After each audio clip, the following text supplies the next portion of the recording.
Supergirls are girls that dumb themselves down to be cute, or don't contribute anything to the world around them, just shop all day. In the video you can see you play some girls that you can think these girls exist really, like Paris Hilton. What do you think about Paris Hilton? I don't name names, and I don't need to. I'm attacking a general mentality. What do you think about girls that do things just to be in the media? Well, I mean, there's room for everybody. That's why there's 31 flavors. I think that I'm an option girl. I like the alternative. I like to provide the alternative. I like a deeper sort of existence than that.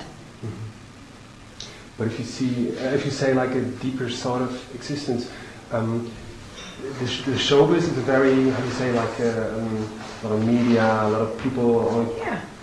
What is Pink doing in private to come down? I think it's a good balance is necessary. I mean, it's fun to shop. It's fun to get your hair done. It's fun to be a girl. But it's also important at this time to pay attention, and, you know, there's a lot going on in the world. I read a lot. I read a lot of books. I ride dirt bikes with my hubby. I take my dogs hiking. I have a great group of friends. We like to barbecue and party and sing karaoke. What does touch you when you, are there special things that really touch you, like when you put on the television, like you see news or something? Stories where the underdog wins, or when love prevails, or when a sick child is healed, when an animal is rescued, you know, when the good in people is talked about instead of always the bad. Do you think that people who are in the media and are that famous like you are have to do something, have to do social work to do something positive with their name? I don't think anybody actually has to do anything. I think I respect the people that do a lot more than the people that don't. I feel like, you know, it's a pay it forward type of thing. If you are given a blessing to be able to follow your dream, then you have to, in my opinion, give back in some sort of way. Whatever it is, whatever you believe in. How do you give back? Or is it a thing where you say, I don't want to talk about it because it's good that I'm doing it and that's it? I mean, some things I like to do anonymously.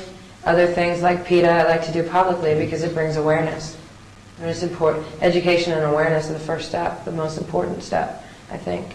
But, you know, there's some things you don't want to talk about because all good deed is only good unless you talk about it. But PETA, definitely, I'm very public with that because I think people need to understand and be aware of the issues with animal cruelty and animal rights and the use of fur. And I like to be vocal about certain things.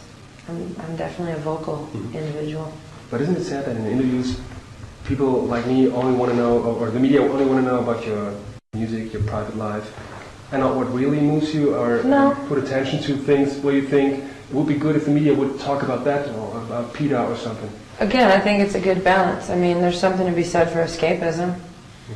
Meaning, you know, if you have a sick kid and you're reading the newspaper every day and you're thinking about war and you have to pay the rent and your father's getting older and all the trials and tribulations of life, every once in a while it is nice to go put a record on and not think for a while, or go to a concert or watch a movie or read a book and live vicariously through someone else. So I understand that part of it. You know, I liked reading about Madonna's controversies and all the smart ass stuff that came out of her mouth because it made me forget about my parents fighting all the time. But, you know, I also like listening to people that are smarter than me and reading about people that are, you know, live their lives as activists and you know, things like this. This interest of yours in more things behind the things like reading or listening to smart people, does it come in the past years or even before your career that you listened to Dalai Lama or whatever?